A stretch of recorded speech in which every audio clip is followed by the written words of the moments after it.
Pessoal, dá uma olhada no saque que eu fiz essa semana trabalhando para a internet com o YouTube, olha só. E esse aqui é o meu resultado com apenas um canal Dark, sem precisar aparecer e sem precisar investir absolutamente nada. Mais de 250 mil reais que eu recebi aqui na plataforma do AdSense. Quer aprender como que eu faço isso? Então clique no link aqui embaixo e vem comigo que eu quero te ensinar. Existe intelectual burro ou isso é apenas uma falha de caráter? Não, é claro, a atividade intelectual ela pressupõe a possibilidade de ser correto no sentido científico, no sentido meditativo e não sê-lo. Porque eu sou de filosofia, muita gente diz, a filosofia ajuda a pensar. Eu digo, não necessariamente. Pensar é um atributo atávico da espécie. Sim. Não precisa ser ensinado. Segundo, não, mas é que a filosofia ensina a pensar certo. Eu digo, não necessariamente. Né? Há muitos modos dentro da filosofia que induzem ao equívoco, né? E que propositadamente driblam, né, aquilo que as pessoas estão entendendo, que é uma forma de prestidigitação mental. Né? Portanto, é possível fazê-lo. Num país como o nosso, em que há uma admiração muito grande por quem fala bem, como se falar bem fosse sinal de inteligência, né? É claro que é fácil você também dar esse passo. Não, não é isso. É que a filosofia ensina a pensar melhor e de modo mais livre. Falei, não. O nazismo também tem seus filósofos. Teve e tem. O fascismo teve e tem seus filósofos. Sim. Nesse sentido, né, imaginar que um intelectual, seja na área de filosofia, seja no campo das ciências, né, da pesquisa pura, seja o que for, que não necessariamente essa pessoa tem a possibilidade de ser parvo, né, ou parva, é muito estranho. Sim, é possível.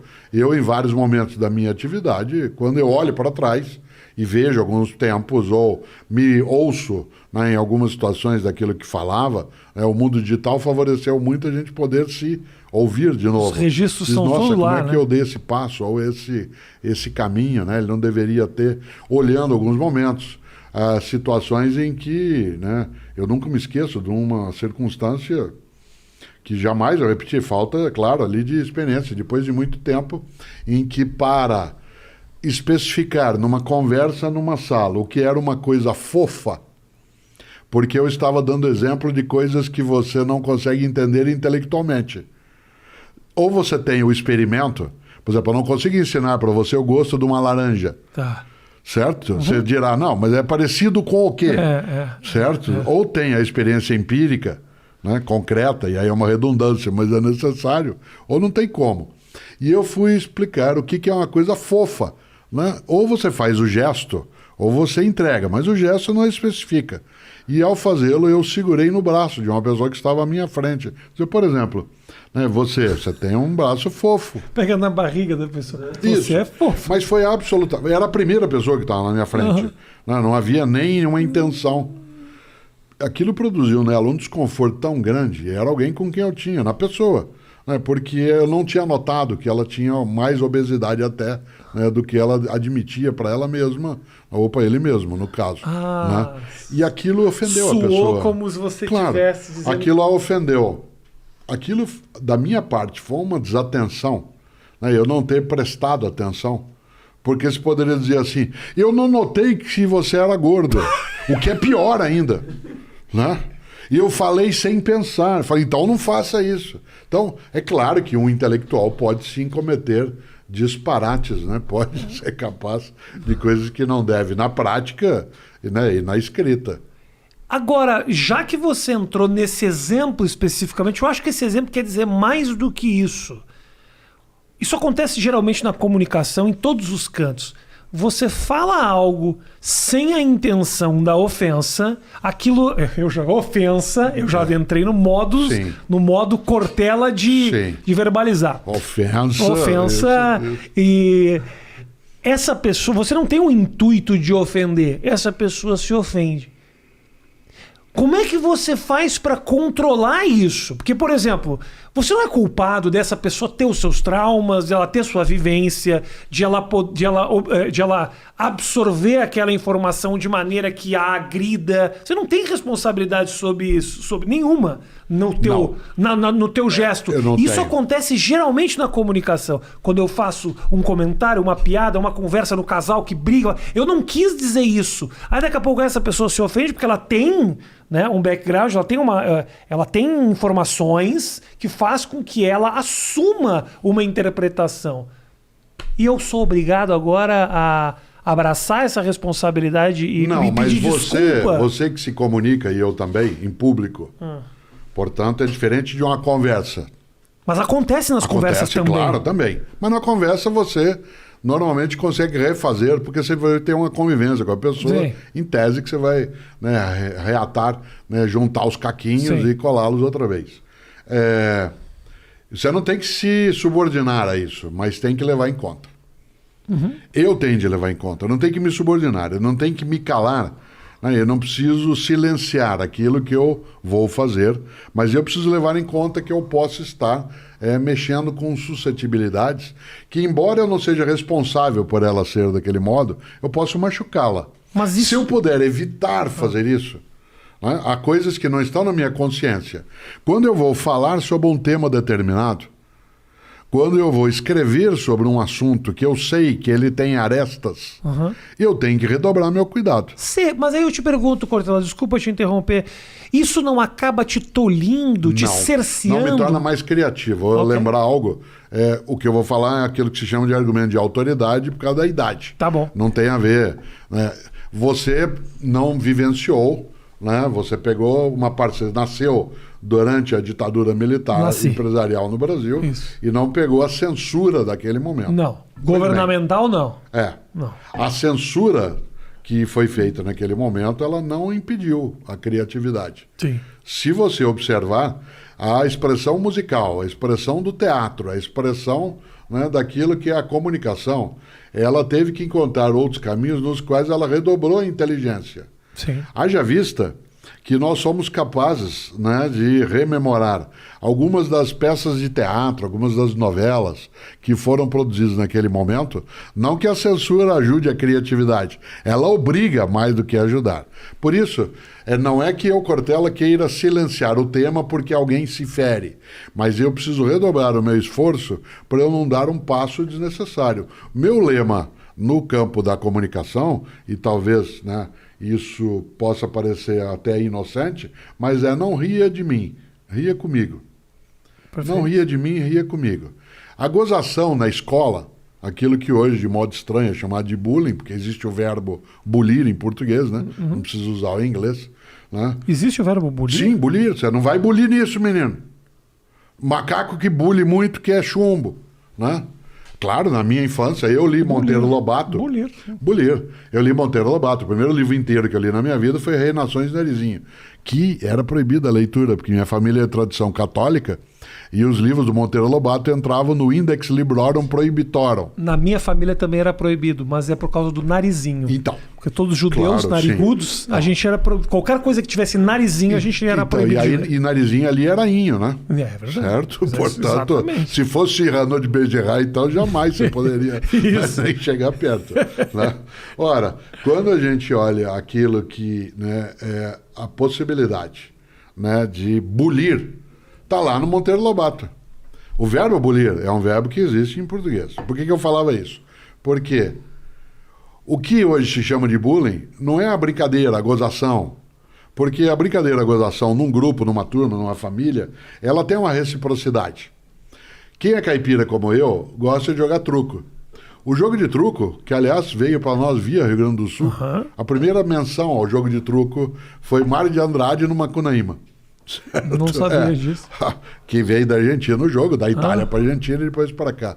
O interessante é que no jogo de truco, para quem já viu jogar, você xinga o outro, você sobe na mesa, você diz você é o ladrão, né? Você fala você é um imbecil, etc. Mas o outro também fala. Certo?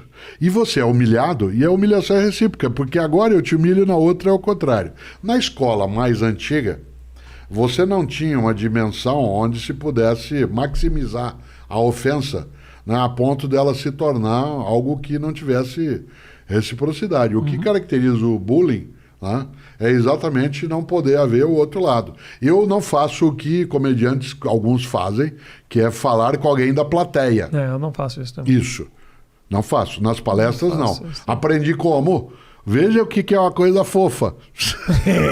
Certo? Mais um motivo para eu não falar com a plateia. Tua grande questão, será que eu fui ofensivo? Para a pessoa, fui. Será que eu quis fazê-lo? Não. Será que existe responsabilidade naquilo? Sem dúvida. O que não existe é dolo ou dolo. Existe culpa. A sua intenção Isso. não era de ferir. Era, mas machucou. Né? A frase vai doer mais em mim do que em você, né? Até, como se diz no Rio Grande, até pai e mãe já falaram isso um dia. Certo? Então, esta ideia, né, de uma cautela é muito diferente de uma anulação, né, da minha forma de comunicação. Né? O politicamente correto, ele funciona, né, muito mais por algo que um dia, eu gosto de citar isso, o Lenin tem um texto, né, o Vladimir Ilyich, o Leonov, o Lenin tem um texto sobre a teoria da curvatura da vara. Quando você pega uma vareta, né, e você apende para um lado, quando você solta, ela vai para o outro lado. Ela demora algum tempo para a obtenção de um equilíbrio, quando essa vareta é mexida. E nós, hoje, com o politicamente correto, a gente foi por um extremo. E nós estamos equilibrando um pouco o modo de comunicação. Né? Algumas das coisas que eu falava há algum tempo, numa coisa que produziam até riso, numa palestra, e eu recuei. Não porque eu queira me censurar, eu falei que eu sou capaz de inventar outra coisa, como faço? Não é que não chateie, né, nenhuma pessoa. Não há como eu impedir que alguém absorva, né, algo do modo próprio. A frase antiga, Milor Fernandes dizia, o problema da idiosincrasia é que não tem um especialista para cuidá-la. Sim, certo? Claro. Então, lá, não tem como lidar com o idiosincrático, mas que a gente precisa tomar cautela, quem está com comunicação, sem dúvida. Eu concordo. É que eu também vejo, Cortella, que a gente também, enquanto comunicador, tem um pouco a responsabilidade da provocação, às vezes, também. Então. De passar por algo que eu acho que pode até te incomodar. Lide você também com isso, né? Porque senão a gente não chega... Às vezes, realmente, tem a vareta, ela exagera para aquele lado, tanto no politicamente correto, como na provocação. Sim, claro. A vareta ela vai longe mesmo. Eu acho que... Mas são atividades de comunicação diversas. Né? Faz parte um pouco da tua atividade, claro, a iconoclastia, claro. Né? A demolição dos ídolos.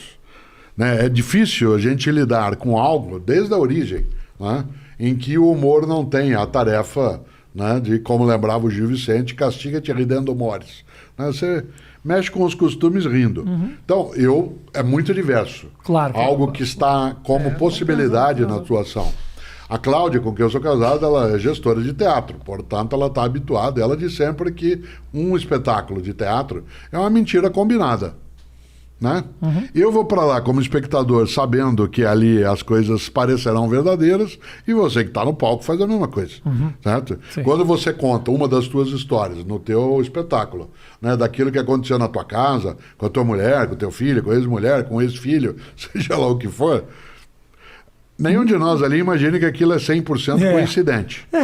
Hoje em dia nós estamos vivendo um momento muito complicado, porque muitas vezes não é só aquele que me assiste ali na minha frente.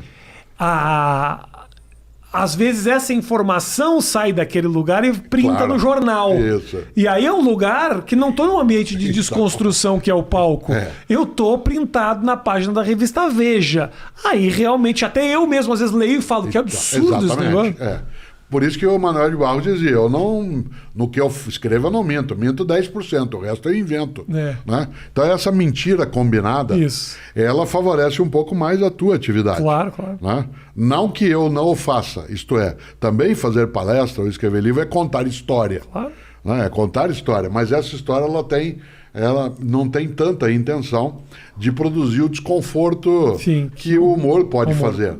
Né? Se você, por exemplo, naquilo que faço, ou outros homens e mulheres que fazem a mesma atividade, eles não incomodassem, né, ficaria... Né, eu sou capaz de fazer uma palestra inteirinha durante anos sem usar palavrão algum, e sou capaz de bater palma para o meu amigo Clóvis de Barros Filho, com quem você já conversou, que coloca o palavrão de um modo inacreditável. Né? Eu sou capaz de ser politicamente incorreto contra o politicamente correto, como o Pondé faz em vários momentos, né? E sou capaz de, usando a elegância do Karnal, com quem você já conversou, né, dar um passo em que ele é de um sarcasmo brutal. Eu posso dar esses passos. É uma questão de escolha. Espera-se, espera-se de alguém como Clóvis uma sinceridade e uma autenticidade que, se o palavrão não vier, a gente se chateia, certo? Portanto, né, é diferente o modo, né, de presença.